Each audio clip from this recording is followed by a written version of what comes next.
Because one thing I've learned is this, in politics and in combat, cowardice is contagious, but so is courage. And if you're willing to be the first person over those ramparts, you will be shocked at how many people will come with you. I'm asking you to come with me. I'm asking you to be a part of the generation that will restore the promise of this country and breathe new life into it.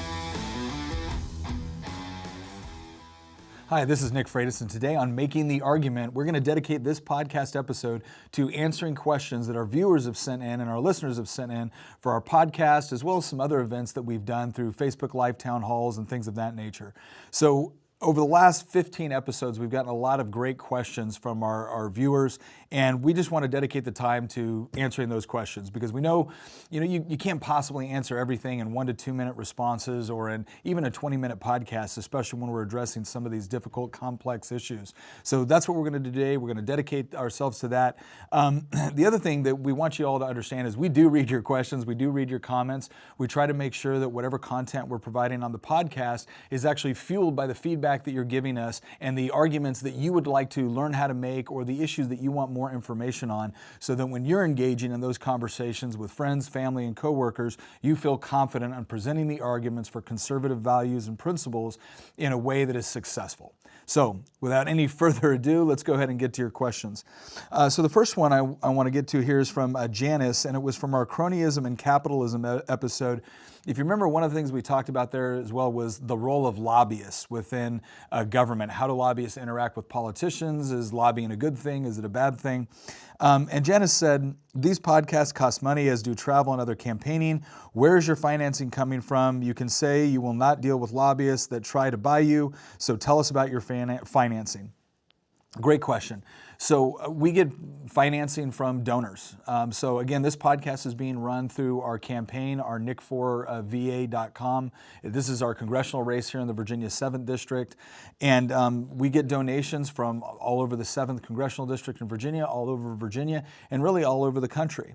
And the way that I explain how we go about fundraising is I try to make sure that you guys understand that whenever somebody is investing in a campaign, I look at that's what you're doing. You're investing. You're saying that this is someone that I want to see in the legislature, in the executive branch, whatever it is, and there's certain results that you would like to see based off of that. Now, you're not paying for those results. What you're doing is you're saying that this representative or this person believes the same things I believe, are going to fight for the things that I would like to see happen for this country, and so therefore I want to help them be able to be successful with respect to their campaign, etc. And that's how we do it. So I have to spend a lot of time on the phone calling donors, convincing them that this is a good campaign to invest in. One of the things that we do is we highlight the podcast. We highlight our Facebook Live town halls we do. We highlight all those different ways that we're getting out and connecting with not just our voters, but really voters all over the country. Because one of the things I've really tried to emphasize is that whenever you're looking at politics, that's just one front in a much larger cultural battle. And I think we've had a lot of success with our fundraising capabilities by, again, just making the simple arguments for conservative values in a way that is relevant to a diverse audience. And so that's how we get our financing. Another question is where do you stand on the actions of Rand Paul? Again, this was with respect to the cronyism and capitalism episode. I think if you look at a lot of the things that Rand Paul has done in the Senate, he has been someone to watch because he's very, very principled. And this is one of the things that I also try to stress to people. A lot of times people say, well, if you're so conservative, how do you work with people on the other side of the aisle? And I would say that the most important aspect to working with other people is not compromising your principles. Right, that's a false dilemma. If you're constantly trying to compromise on your principles in order to work with people across the aisle, you're not really working with them, you're being co-opted.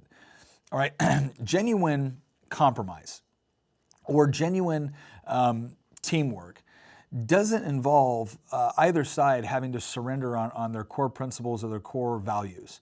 So here's a good way I put it. In the General Assembly within Virginia, I am arguably the most conservative member of the General Assembly, like tied with probably a few other people who also have very, very conservative voting records. Yet I work with Democrats on various bills, and one example would be civil asset forfeiture reform. So I don't think it's appropriate for the government to confiscate and sell your property without convicting you of a crime or without giving you a plea bargain or whatever it is. So I carried legislation for a few years trying to move it from civil asset forfeiture to criminal asset forfeiture. Well, last year, Delegate Marcus Simon, who's probably one of the more liberal delegates, came up and asked if he could co-patron that bill. I said, yeah, no problem. So in that particular issue, civil asset forfeiture reform, I looked at it as a conservative issue. Maybe he looked at it as a liberal issue. But the bottom line is we had a common objective there. And that is when you actually see good bipartisan work on something. It's not when either side is forced to surrender values. I probably disagree with Marcus Simon on 98% of the issues. All right, now, and on those 98% of the issues, we're going to go back and forth. We're going to battle on those issues. But on the 2% where we agree, on something like civil asset forfeiture reform, I know that he will, if he gives me his word that he's going to support something, he'll do it. And he knows that if I give him my word I'm going to support something, he knows I'll do it. Why? Because 98% of the time when we disagree, there's no confusion, right? Neither one of us surprise our constituents with respect to how we vote or the things that we believe in, because we've both been honest with our constituents and we've let the chips fall where they may when it comes to election cycles, right? If I'm not going to change who I am, if my constituents later decide that I don't effectively represent them, they can choose somebody else. But it's not worth losing your integrity in this business. And so I think working with people, it is, again, staying by your word. Standing by your word and being faithful to it is actually one of the most important components to working effectively with other people, even people that you usually disagree with. Because if I can trust that when you give me your word, you're going to keep it, I can work with you. Maybe it's only 2% of the time, but we'll make that 2% count.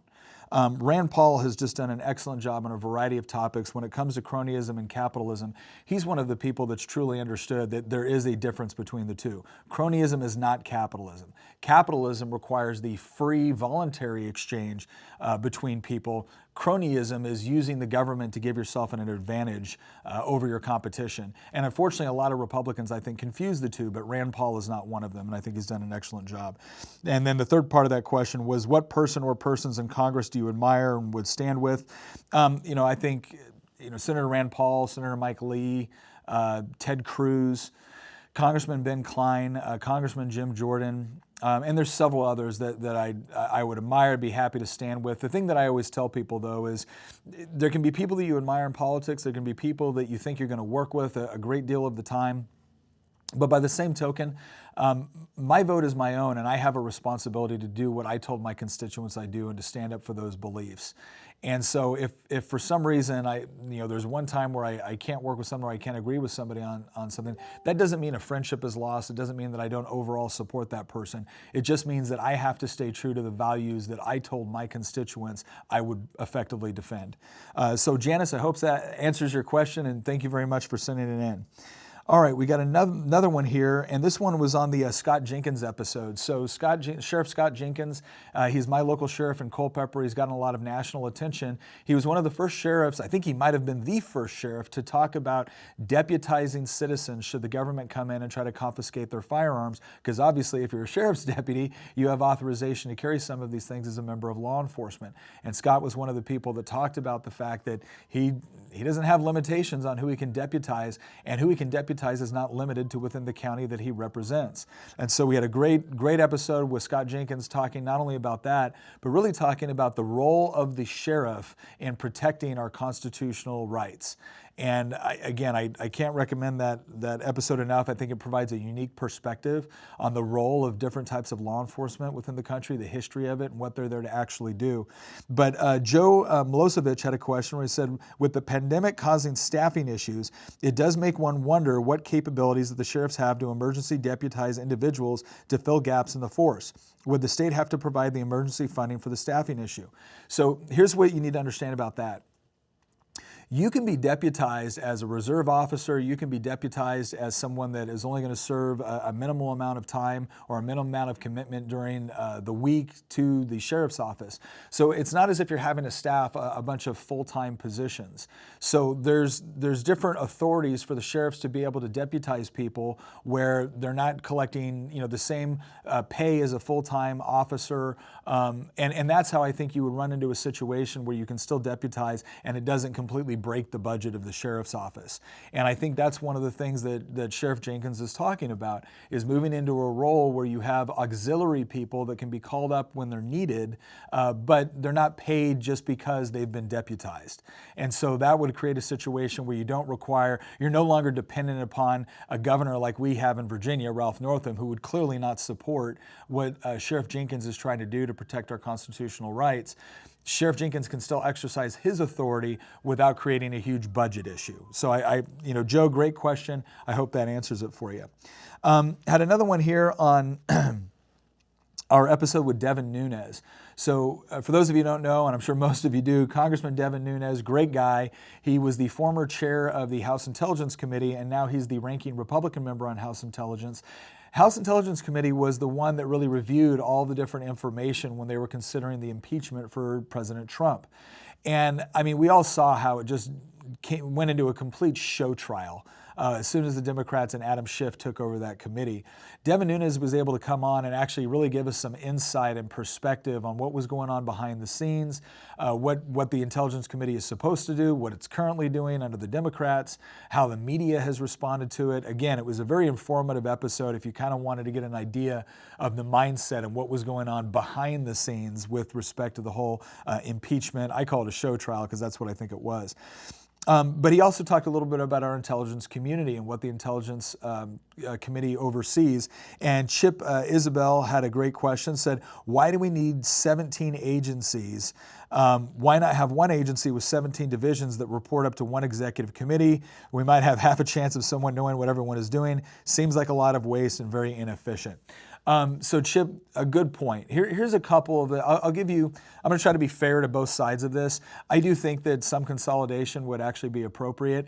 One of the reasons why we have a director of national intelligence was that they were supposed to actually kind of fulfill that role of allowing each agency to specialize in what they do, but then having a central point where we could affect better communication. Now, when we talk about the 17 agencies, it's important to understand that some agencies that we have that fulfill, something maybe of an intelligence role, most of it's international. We're talking about the NSA, the CIA, the Defense Intelligence Agency, which falls under DOD but still provides intelligence services, the National Ground Intelligence Center, et cetera, et cetera. And then we have various task force databases, things like that. Some intelligence gathering has more of a domestic role, in which case it's supposed to follow constitutional limitations on how it actually gathers and processes information and turns it into intelligence. And then on the international agencies, obviously there's a little bit different rules on the way that operates. The reason why you need different agencies sometimes is for two reasons. If you put everything under one person's command, you can have a particular command culture that, if they have a background in human intelligence, but they don't know anything in signals intelligence or open source intelligence or MASIN or measures and signals intelligence. So there's different disciplines, and there is actually some good reasons on why certain agencies have different responsibilities. The downside is the effective communication between different agencies. And some of that is just bureaucracy and unhealthy competition. But some of it also has to do with the fact that when you're looking at sharing information, if you look at security clearances, you have secret, you have top secret, you have secured compartmentalized information. So some of the different agencies use different tool sets and have access to different technology, different authorities that other agencies don't have. And there is some degree of autonomy that can be useful in having these various agencies focus on their particular skill set or the technology they use or the practices they use, without having one central director that is, maybe more favorable to a particular agency as opposed to a different one, or a particular division as opposed to a different one. So I will say that while I do think some consolidation would certainly be appropriate within our intelligence communities, I don't want to give people the impression that it makes absolutely no sense to have the various agencies doing different jobs. One of the biggest things that we have to be concerned about at this point, I would say, is not necessarily how many agencies are, although that is a valid issue, but making sure that our intelligence agencies are not engaging in domestic spying. or not engaging in things like just reading the metadata from all your emails or keeping information on U.S. citizens that is just not appropriate, or they don't have the appropriate warrants. I think we need to do a lot of reform within FISA. Our FISA courts is the Foreign Intelligence Services. It's basically where they go to get, the ability to do wiretaps and listen in and gather other information. We need to be careful that FISA is not being used to, spy on U.S. citizens. So, to your overall point, 17 agencies. Yes, we could probably consolidate some of those. Yes, we need to come up with more effective mechanisms in order to share information when appropriate, and the Director of National Intelligence is supposed to be able to provide that continuity among the agencies. But again, when you look at his overall authority or her overall authority, I don't think it's there to actually affect the sort of stovepiping that we wanted to prevent in the future. But by the same token, we do have to recognize that different agencies have different roles, have different skill sets, different technologies, and sometimes that information, it's not that it's not being shared just because, again, of bureaucratic webs. Sometimes it's not being shared because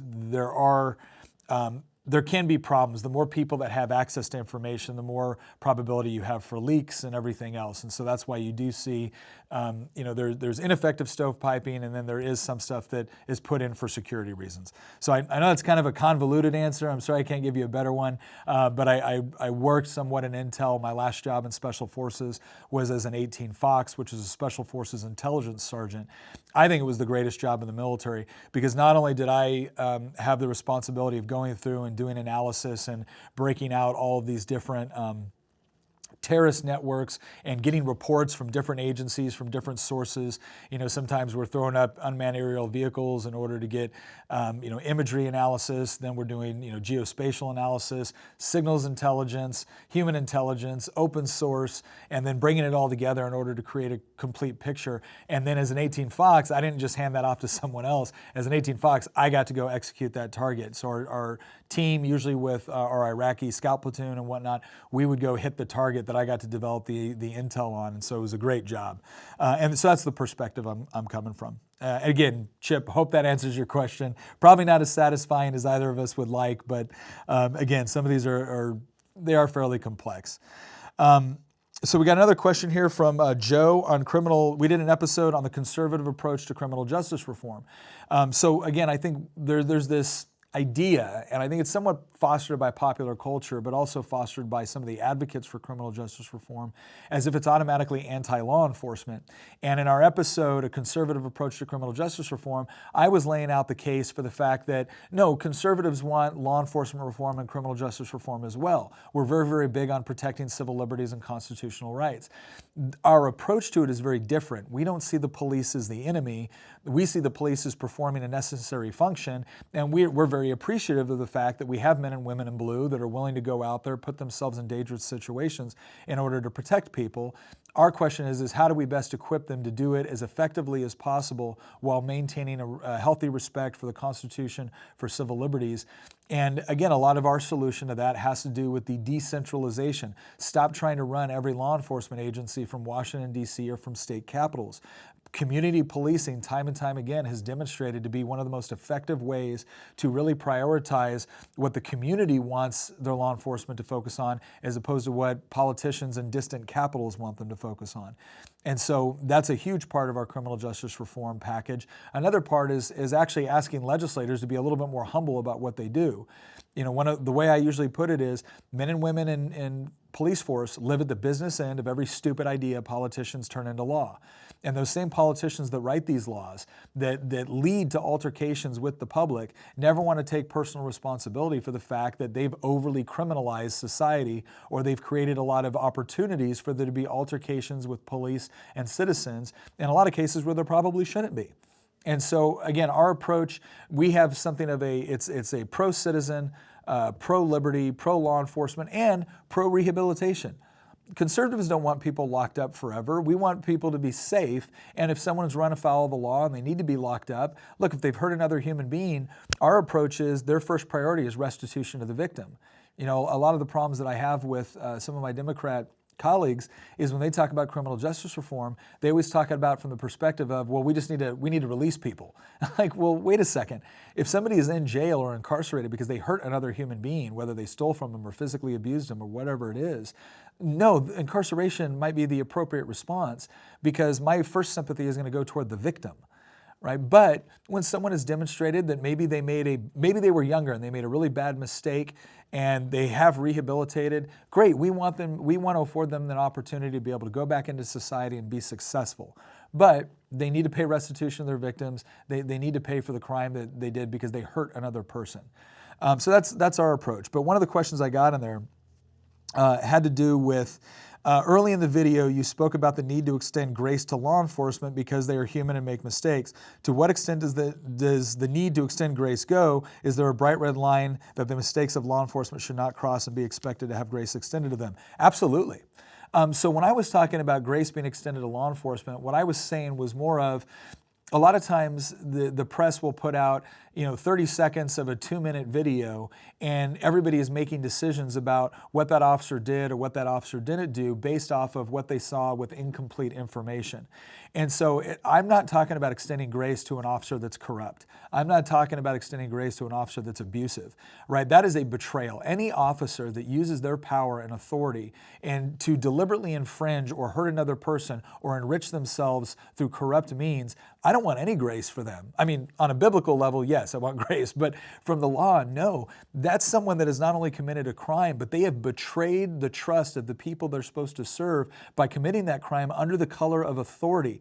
So no, when you've got a corrupt officer or when you've got an abusive officer, I think that not only should they be removed from being an officer, but there needs to be criminal consequences to those actions when they violate the law. I'm talking about more of, you see these commentators come on and say, oh, there was a shootout between the police and a burglar or a whoever it is, and they shot the burglar 4 times. That's excessive. Well, okay, but I don't know the situation. If the bottom line is I've been in combat, and I know I have a lot of friends that have been in combat, and there are situations where somebody gets hit once and they don't go down because the adrenaline's running, or a criminal might be up on methamphetamines or angel dust or whatever else it might be, to where they're not feeling pain the same way that somebody else would. And so unfortunately, we've got a lot of armchair quarterbacks within the media, a lot of armchair quarterbacks within the political environment that have no real concept of what it's like to have to return fire in a situation where you're scared not only for yourself, you're scared for your partner, you're scared for other innocent civilians, and you're trying to diffuse a situation or neutralize a situation as quickly and effectively as possible. So it's not the movies, all right? This whole idea of running gun battles where someone takes a shot at 100 yards away with a pistol and hits them right in the gun of the enemy, that's Hollywood. That crap isn't real life. And so I was just saying, let's extend some grace to law enforcement with the understanding that when you are operating, when you're making split-second decisions in a violent situation, it is important to look back at that and look at it in the proper context and not just assume that we know what should have gone down in that particular situation. The officer also deserves to tell their story. But again, when it comes to corruption, when it comes to deliberately breaking the law, when it comes to negligence, no, I'm not saying that the police get a pass on that. And you know what? I know a lot of police officers, they don't think they should get a pass on that. And they don't want officers that break the law while wearing the uniform to get a pass because they know it reflects poorly on them. It makes them harder to do their job within the community if you've got a corrupt officer that is completely spoiling the relationship with the people that you need information from, the people that you need to be able to cooperate with in order to effectively provide security for that community. So yeah, I think the bright red line comes down to when you have clearly violated the law, when it's been demonstrated that you had criminal intent or conspiratorial intent, all of those things. Again, law enforcement is not above the law. Right? Just because you wear a uniform, whether it's military or in law enforcement, doesn't mean you can violate the law. And so that the standard for citizens needs to apply. The standard for citizens is the same standard for law enforcement, in my opinion, on that. But let's demonstrate a little bit of reasonableness and grace when it comes to analyzing a situation where an officer had to make a split-second decision in a violent and a potentially deadly situation. So I hope that clears up kind of what my intent was on that, Joe. And I really appreciate the question because One of the things I never like to be misunderstood. I try to do a good job explaining where I'm coming from, what my perspective is. I try to be very reasonable in my approach. But every once in a while, someone will hear something or someone will have a question on something I said. And a lot of times, I see this with the press all the time, they'll just go out and say, Nick Freitas implied this. Well, no, I didn't imply that. I said this, and this is what I meant. So whenever you provide me a question like this, it gives me a chance to clarify, and I really appreciate it. Okay, another one from Michael Weiss. This is also on a conservative approach to criminal justice reform. And so this is, I appreciate it. He goes, why is it so complicated for other politicians to understand things like this?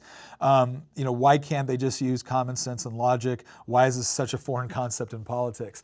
All right, so it's a good question. And a couple of things I want to break down here. I can't remember who it was, but they were basically making the argument that ultimately all decisions are rational.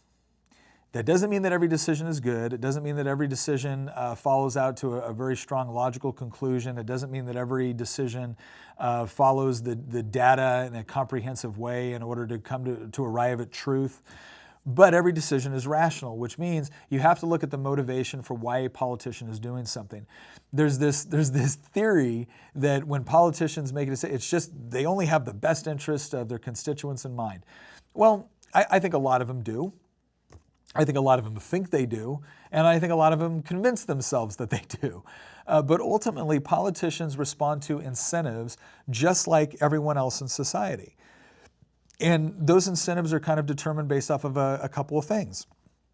It's determined based off of your worldview, right? Which your worldview is a number of things. It could be your political philosophy, your religious philosophy, your economic philosophy. But one of the easiest things to identify among politicians is they typically want to get reelected. And so when they're making decisions, they're oftentimes making decisions based off of what they think will help them get reelected. And if they think that their citizens or their constituents are just furious about something, well, they have a choice. They can go to those constituents and say, hey, I think you're right here, but I think you're wrong here, and I think this is what we need to do going forward. There's a lot of danger associated with that, making that argument. Now, is that the responsible thing to do if that's what the elected official believes? Absolutely. Believe me, I have gotten in trouble when my constituents were very mad about a particular issue, and I said, okay, I understand why you're mad, but I don't think the solution you're offering is the correct one. Can I offer a different one? And let me explain why I think the solution you're offering could be detrimental to what you want to achieve. And sometimes I've had constituents sit down and talk with me and say, you know what, that makes sense. What do you think we should do? And then we go back and forth and we have a dialogue, and I say, okay, well, what if we did this? And yeah, that's a great idea. Let's do that. So that's the way it's supposed to work. Unfortunately, the way it works a lot of times is once a politician sees a poll where 60, 70, 80% of their constituents feel a certain way, they think they're therefore obligated in order to respond to that way or do whatever is being demanded of. And that's not really what representative government's about. Representative government is not me taking a poll before I ever make a decision. One of the terms that I hate that's used all the time is, are you going to do, what your constituents want you to do? And I always respond with, I'm going to do what I told my constituents I would do, right? Because a representative, the whole point of electing someone to represent you is you are delegating the political authority that you have as an individual to a representative to go and make decisions on your behalf. Well, implicit in that is the idea that I'm going to be sitting down, I'm going to be going to subcommittee hearings, full committee hearings. I'm going to be researching bills. I'm going to be reading through them. I'm going to be talking to various people that have different perspectives on this in order to come to a conclusion about what the best course of action is.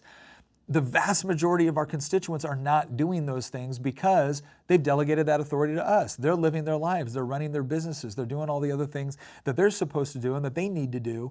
And it doesn't mean that it doesn't mean that citizens can be completely disengaged from policy or politics, but it does mean that I have a special responsibility to really dig into these issues. And my job when I'm running for office is to say, here's what I believe. This is my process. This is my worldview. This is how I go about thinking about issues. This is how I go about researching them in order to come to appropriate conclusions. And then you get to decide whether or not I'm representative of you. You get to decide on whether or not I'm the sort of person you want making those decisions when there is a time of crisis, when there is a lot of polling going on and media shaping things one way or another.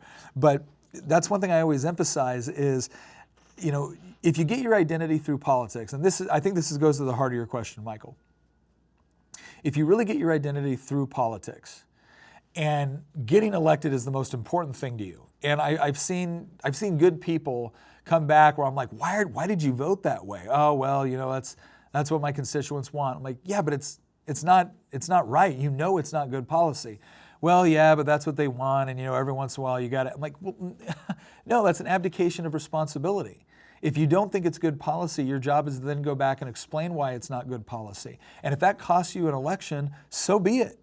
At least you maintained your integrity, right? But some people, they buy into the idea that, well, I've got to do some things I don't agree with in order to stay in office so I can do all these good things that I do agree with.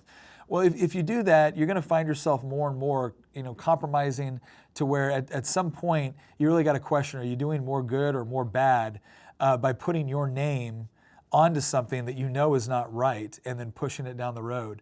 I know what it's like to be the only no vote in the General Assembly. 99 yes, 1 no. And it was on controversial issues, and people asked me why. I'm like, I just don't think this is the role of government. But it provided me an opportunity to actually explain and logically explain why it was that the course of action we took I thought was inappropriate. And some people will accept that and some people won't. And that's why we have elections. But ultimately, I have a responsibility to be true and be faithful to the commitments I made to my constituents with respect to my principles and the way I go about doing it. So the thing I would tell you is, for some politicians, it's just about doing the easiest thing to get reelected. For others, look, critical thinking is a dying skill set. It is amazing to me the number of people that if you were in politics who have to constantly weigh these issues which are going to carry with them the force and power of government, where we're going to send law enforcement to your home to potentially deprive you of property or liberty if you don't do what the law says. And they don't follow any sort of real critical thinking process that goes beyond, is this good for my reelection bid? So just understand, politicians operate off of incentives just like everybody else. The job of the electorate is to make sure that you do have elected officials that are effectively representing you and doing so in such a way that does make use of logic, reason, critical thinking, scientific analysis, in order to come to effective conclusions. But I think specifically on criminal justice reform, why is it so difficult for the left and right to work together on this? Again, I think that you have some people on the right that are sometimes worried about appearing like they're not for law and order. You have some people on the left that are worried about appearing that they're too pro-police. And I've always thought that this is one situation where we should be able to find some really good policies that make sense, right? That are not, you can be pro-criminal justice reform without being anti-law enforcement. In fact, I think true criminal justice reform is actually pro-law enforcement. But you need to have people willing to make the argument, which means you need to have people that are willing to risk not getting reelected to make those arguments. I don't mind doing that because ultimately I don't get my identity from politics. I get my identity from my faith. I get my identity from being a husband and a father, from being a veteran. I recognize politics as a tremendous honor and responsibility, but it's not my identity. It's not my career. It's none of those things. It's a term of service. So thank you again for the question, Michael. I hope that answered it. So one of the videos we did a breakdown on was the whole idea of privilege. And I think a lot of us have gotten really, really frustrated by this conversation because a lot of times when you see the argument coming from the left, it's almost as if anything that you've done in your life can somehow be chalked up to privilege, and therefore you can't take any credit for it, you can't be proud of it, and in fact, you should probably be ashamed, and we should probably find ways to steal whatever it was that you quote unquote earned or took through privilege in order to redistribute it to the people the left wants to redistribute to. And that's infuriating, and quite frankly, it's insulting. Now, some of the responses I think some of the counter responses I think go too far. Does privilege exist? Yeah. But the point is that all of us are privileged in some way, shape, or form, right? And just because you grew up with more money, well, that may be one aspect of the privilege, but if you grew up in a totally dysfunctional house that had more money, that might not have conveyed more privilege than someone that grew up in a poorer household that did have a strong family network. So it's important that, one person over here that grew up that has just a natural inclination for learning foreign languages, is that privilege? Yeah, sure. but they still have to develop that capability in order to turn it into something valuable and worthwhile. The person that was growing up that is just a natural born athlete, is that privilege? Yeah, but they're probably not going to play for the NFL one day unless they actually develop it and work really hard to develop those natural talents and abilities. So the whole argument that I was making within that thing is, each one of us has some sort of privilege. Some of us have more privileges than others, but largely the reason why someone might be starting off with more advantages is because their parents made good decisions on their behalf. And I don't think we should be demonizing the practice of parents making good decisions, right? That's something we should encourage, not try to diminish or make people feel guilty about. By the same token, if you have had some advantages and you see someone else that's struggling that maybe hasn't, yeah, we should definitely have a feeling to want to help that person out.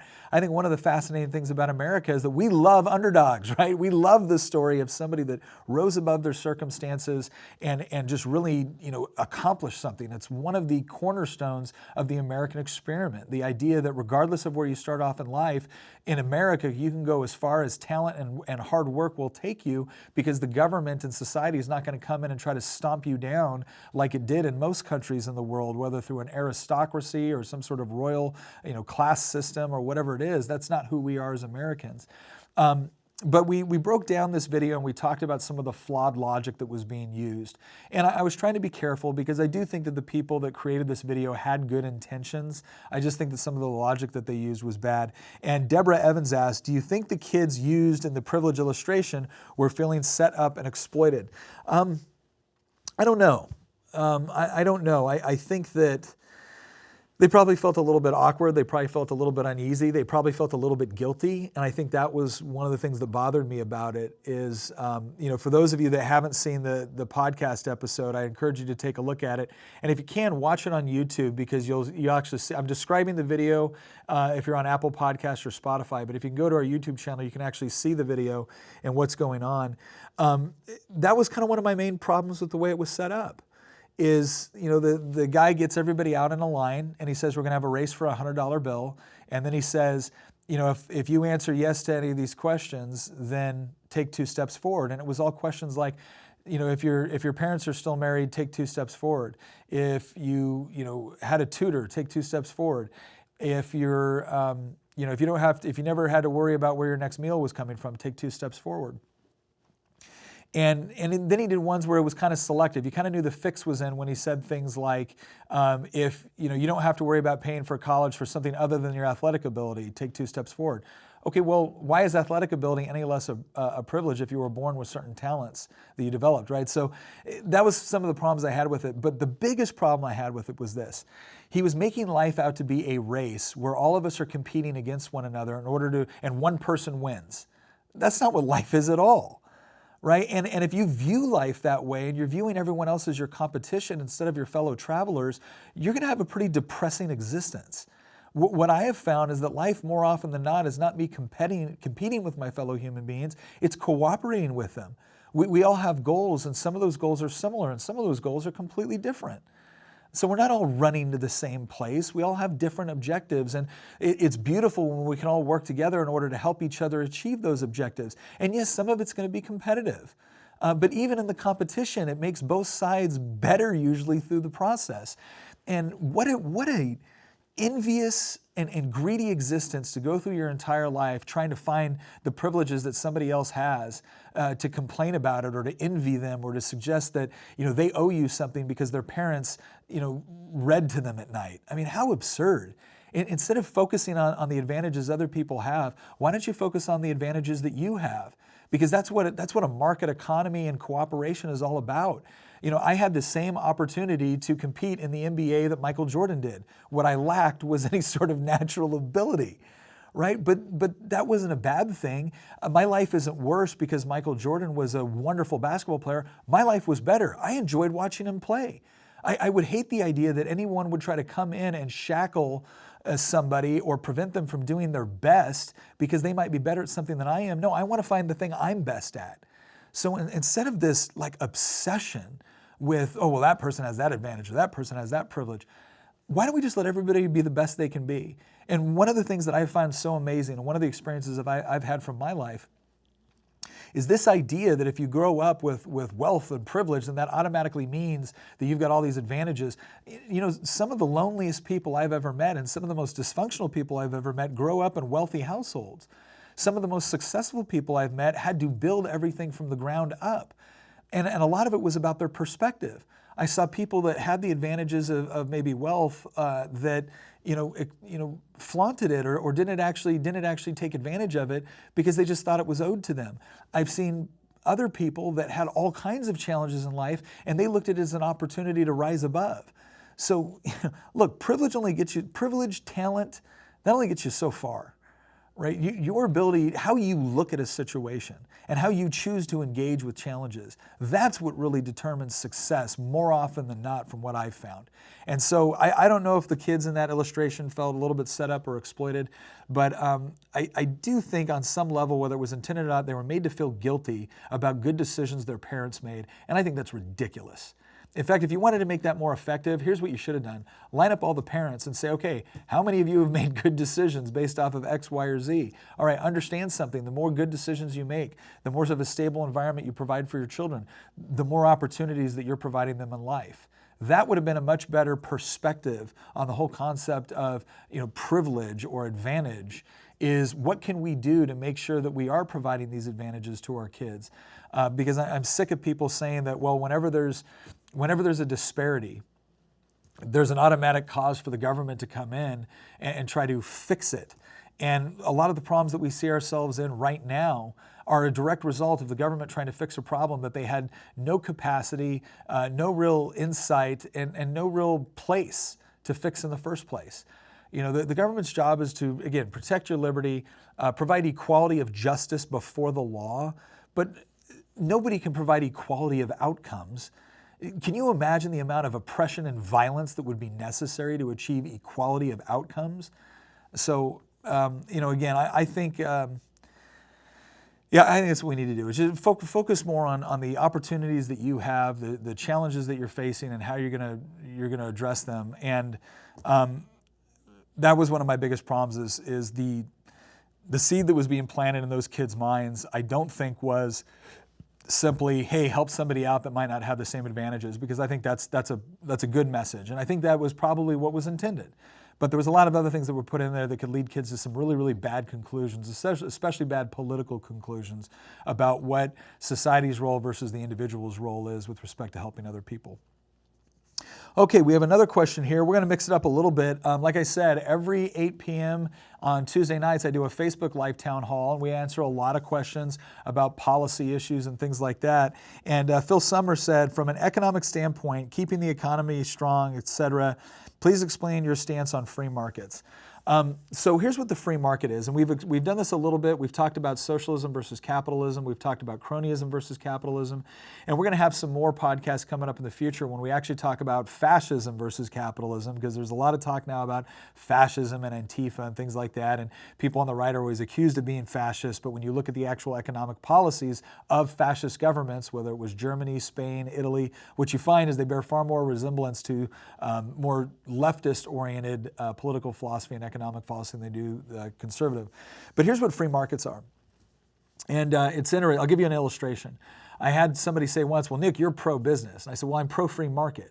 And they're like, what do you mean by that? I said, well, first of all, I believe that being pro-free market is pro-business. I said, but my problem is I hear some Republicans say they're pro-business, and what they mean is they're pro-cronyist. They're pro-using the government to pick winners and losers in the economy. That's not what I believe. The free market, capitalism, could be explained this way. It's the private ownership of the means of production and distribution through a system of voluntary exchange. And the key feature of that, a lot of people when they think capitalism, they think the key feature is competition. It's actually not true. Competition is an important component of capitalism, but actually the most important, the fundamental component of capitalism is cooperation. right? Because the only way you can produce anything requires some degree of cooperation. Almost everything you buy, none of it was made entirely in-house by one factory or one worker or whatever it was, right? The rocking chair you had, there had to be a lumberjack in order to cut down the lumber. There had to be somebody working in a plant to design the chainsaw. There had to be somebody working to manufacture the truck. There had to be a truck driver. There had to be somebody out there paving the roads, right? There's all of these different things that come into play no matter what we're talking about. In fact, there was a great article written by, I think it was Leonard Reed, called I, Pencil.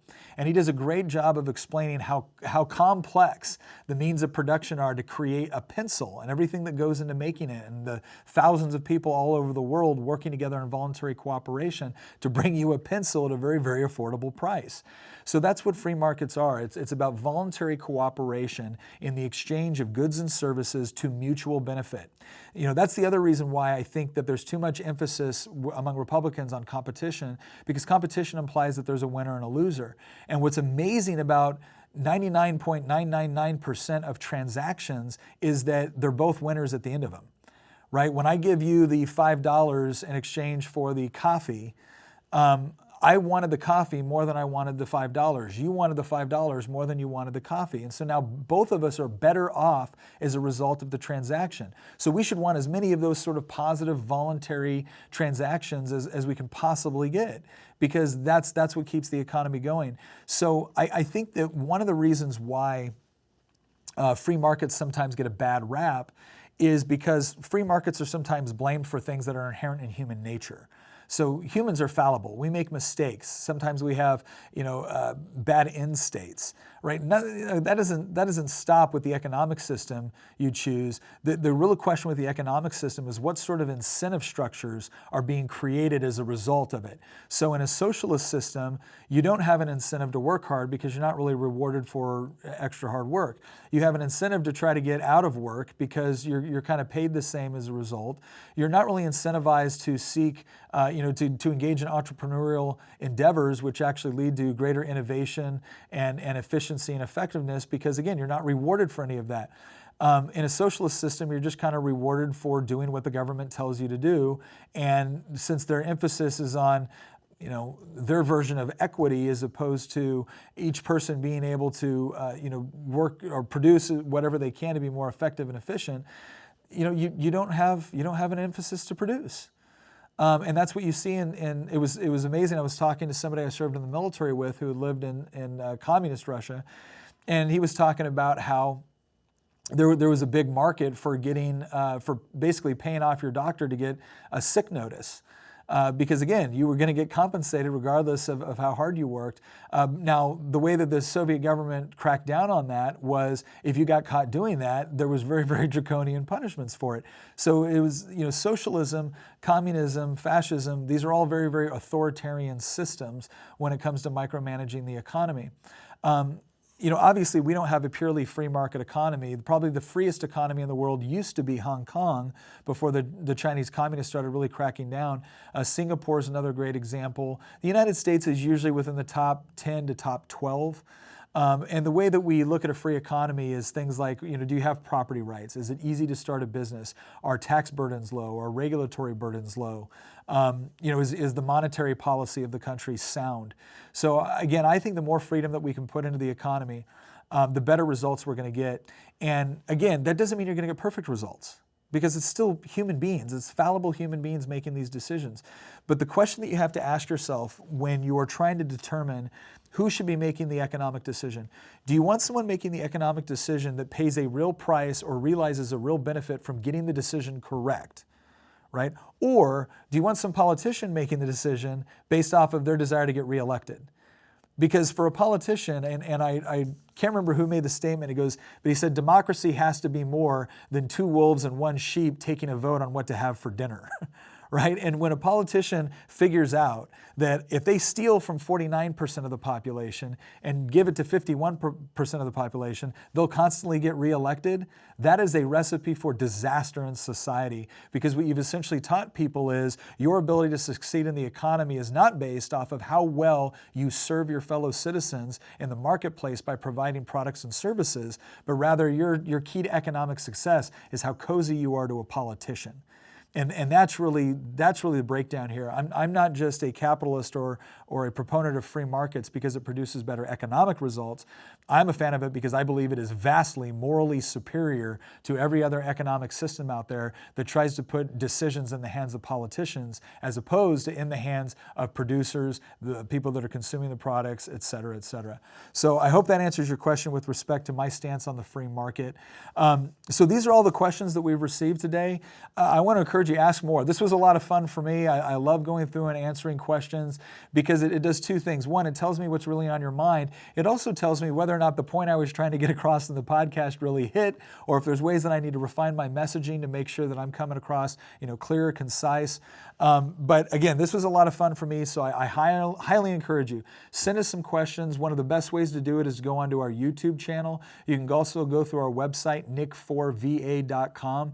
Also, consider leaving us a rating. Give us a 5-star rating on Apple Podcasts or I don't think Spotify has them, Apple Podcasts. Give us a thumbs up on YouTube. Share it with your friends. The more feedback we get, the better content we can deliver. So once again, I want to thank you too, real quick here, Deborah, Michael, Joe, Chip, Phil, and Janice for your questions. We look forward to more here in the future. Every once in a while, we'll do one of these podcasts where we just go through and we answer audience questions. But thank you very much for joining us again here on Making the Argument with Nick Freitas, and we'll see you next time.